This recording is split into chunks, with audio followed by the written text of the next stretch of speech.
ଯେତେବେଳେ ଆପଣ ମାନଙ୍କୁ 3,500 ଟଙ୍କାର ଯୋଉ ପ୍ରତିଶ୍ରୁତି ଦେଇଥିଲେ ତ କୋଉମାନଙ୍କୁ ମିଳିଲା? ଯୋଉମାନଙ୍କର 80 ବର୍ଷ ସେମାନଙ୍କୁ 3,500 ଟଙ୍କା ମିଳିଲା। ତ ଆଉ ଯୋଉମାନଙ୍କ 80 ବର୍ଷ ହେଇନଥିଲା ସେମାନଙ୍କୁ 1,000 ଟଙ୍କା ଯୋଉ ପୂର୍ବ ସରକାରରେ ମିଳୁଥିଲା ସେଇ ପଇସା ଆଜି ପର୍ଯ୍ୟନ୍ତ ମିଳୁଛି। ତ ଆପଣମାନେ ଭଲ ଭାବରେ ଜାଣିଥିବେ। କିନ୍ତୁ ତ ଭତ୍ତା ପାଇବାରେ ବହୁତ ସାରା ସମସ୍ୟା ସୃଷ୍ଟି ହଉଛି। କେମିତି? ନା ଆପଣମାନେ ଜାଣିଥିବେ ଯୋଉମାନେ ହ୍ୟାଣ୍ଡ ଟୁ ହ୍ୟାଣ୍ଡ ପାଉଛନ୍ତି ବା ପଞ୍ଚାୟତ ଅଫିସରେ ଯୋଉମାନଙ୍କୁ ମିଳୁଛି ତ ସେମାନେ ହ୍ୟାଣ୍ଡ ଟୁ ହ୍ୟାଣ୍ଡ ସେମାନେ 15 ତାରିଖରେ ମିଳିଯାଉଛି। କିନ୍ତୁ ଯୋଉମାନଙ୍କର ଆକାଉଣ୍ଟରେ ଆପଣଙ୍କର ପଇସା ଆସୁଛି ତ ଆପଣମାନେ ଭଲ ଭାବରେ ଜାଣିଥିବେ ପ୍ରତି ମାସ 1 ତାରିଖରେ ଆପଣମାନଙ୍କୁ ମିଳୁଥିଲା ପୂର୍ବରୁ। ବର୍ତ୍ତମାନ ଆପଣମାନଙ୍କୁ 26 ତାରିଖ 27 ତାରିଖ ତ ଏଇ ଜୁଲାଇ ମାସରେ ଆପଣମାନଙ୍କୁ 1 ତାରିଖରେ ଆପଣଙ୍କର ଭତ୍ତା ପଇସାଟି ଆସିଛି। ତ ଆସିବାରେ ବିଳମ୍ବ କାହିଁକି ହେଇଛି? ତ ଆପଣମାନେ ଯୋଉ କମେଣ୍ଟ କରୁଥିଲେ ବା କ୍ୱେଶ୍ଚନ ମତେ ପଚାରୁଥିଲେ ଆପଣମାନେ କମେଣ୍ଟ କରିକି ତ ତାହାର ଆନ୍ସର ଆପଣମାନେ ଜାଣିଛନ୍ତି ନା ମୁଁ ଜାଣିଛି? ତ ଏହାର ଆନ୍ସର ଗଭର୍ଣ୍ଣମେଣ୍ଟ ପାଖରେ ଅଛି। ଆପଣମାନେ ଭଲ ଭାବରେ ଜାଣିଥିବେ। ଯଦି ଗାଇସ୍ ଆପଣଙ୍କର ଭତ୍ତା ପାଇବାରେ କୌଣସି ଅସୁବିଧା ହେଉଛି ବା ସମସ୍ୟା ହେଉଛି ତ ଆପଣ କଣ କରିବେ? ତ ପ୍ରଥମତଃ ଆପଣ ଯୋଉ ଅନଲାଇନ ଦୋକାନରେ ଆବେଦନ କରିଥିବେ ବର୍ଷ ବର୍ଷ ଧରିକି ଆପଣମାନେ ଆବେଦନ କରିଥିବେ କିନ୍ତୁ ଆପଣଙ୍କର ଟଙ୍କା ମିଳୁନଥିବ ଭତ୍ତା ଟଙ୍କା ତ ଆପଣମାନେ କଣ କରିବେ? ଯାହା ଫଳରେ କି ଆପଣଙ୍କୁ ଭତ୍ତା ଟଙ୍କାଟି ମିଳିପାରିବ।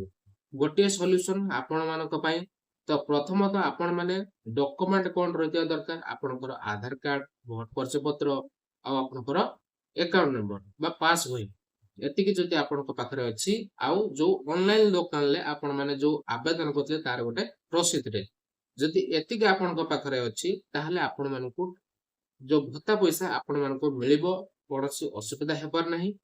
ତ ଆପଣଙ୍କୁ ପ୍ରଥମତଃ କୋଉଠି ଯିବା ପାଇଁ ପଡିବ? ଆପଣଙ୍କର ବ୍ଲକରେ ଆପଣଙ୍କର ବିଡିଓ ଙ୍କ ସାଙ୍ଗରେ ଯୋଗାଯୋଗ କରିବେ। ପ୍ରଥମତଃ ଯଦି ସିଏ କରିପାରିବେନି ବା ହେଇପାରିବନି ବୋଲି ମନା କରିବେ ତ ଆପଣମାନେ ଲିଖିତ ଆକାରରେ ଅଭିଯୋଗ କରିପାରିବେ। କୋଉଠି? ଆପଣଙ୍କର ଜିଲ୍ଲା କଲେକ୍ଟର। ତ ଆପଣଙ୍କର ଜିଲ୍ଲାରେ ଯୋଉ କଲେକ୍ଟର ଅଛନ୍ତି ତାଙ୍କ ପାଖରେ ଯାଇକି ଅଭିଯୋଗ କରିପାରିବେ। ତ ଆପଣଙ୍କର ଯେତେବେଳେ ଆପଣ ଅଭିଯୋଗଟେ କରି ନେଉଛନ୍ତି ତ ଆପଣଙ୍କର ଇଲିଜିବୁଲ ଅଟନ୍ତି ଆପଣ ଅଭିଯୋଗ କରିସାରିଛନ୍ତି ତ ତାହେଲେ ଆପଣଙ୍କର ଭତ୍ତା ପଇସାଟି ଆପଣମାନଙ୍କୁ ସେହି ମାସ ଭିତରେ ବା ନେକ୍ସଟ 2 ମନ୍ଥ ଭିତରେ ବା 1 ମନ୍ଥ ଭିତରେ ଆପଣଙ୍କର ଭତ୍ତା ପଇସାଟି ଆସିବା ଷ୍ଟାର୍ଟ ହେଇଯିବ। ତ ଆଉ ଯଦି ଭିଡିଓ ଆପଣମାନଙ୍କୁ ଭଲ ଲାଗିଥିବ ତାହେଲେ ଗୋଟେ ଲାଇକ୍ କରିଦେବେ, ଚ୍ୟାନେଲକୁ ସବସ୍କ୍ରାଇବ କରିଦେବେ ଆଉ ସାଙ୍ଗସାଥି ମାନଙ୍କୁ এই ଭିଡିଓଟି ବହୁଳ ମାତ୍ରାରେ ସେୟାର କରିଦେବେ। ଆଉ କମେଣ୍ଟ କରି କହିବେ ଆପଣଙ୍କର ଭତ୍ତା କେତେ ତାରିଖରେ ଆସୁଛି। ଯୋଉମାନେ ପାଉଛନ୍ତି ହ୍ୟାଣ୍ଡ ଟୁ ହ୍ୟାଣ୍ଡ ପଞ୍ଚାୟତ ଅଫିସରେ ସେମାନଙ୍କୁ 15 ତାରିଖରେ ଠିକ 15 ତାରିଖରେ ସେମାନଙ୍କୁ ମିଳିଯାଉଛି। ତ ଆପଣମାନଙ୍କୁ କେବେ ମିଳୁଛି ନିହାତି ମତେ କମେଣ୍ଟ କରି ଜଣାଇବେ।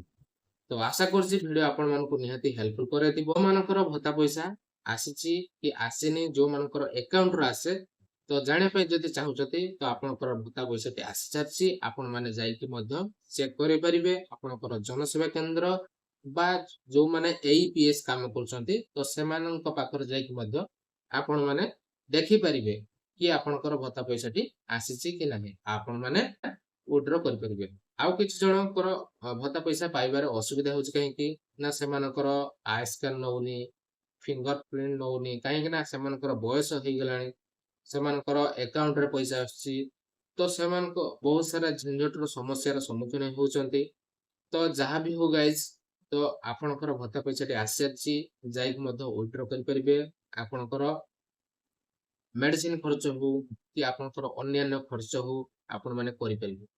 ଯଦି ଭିଡିଓ ଆପଣମାନଙ୍କୁ ଭଲ ଲାଗିଛି ସମସ୍ତଙ୍କୁ ସେୟାର କରିଦେବେ। ତ ନମସ୍କାର, ଜୟ ଜଗନ୍ନାଥ।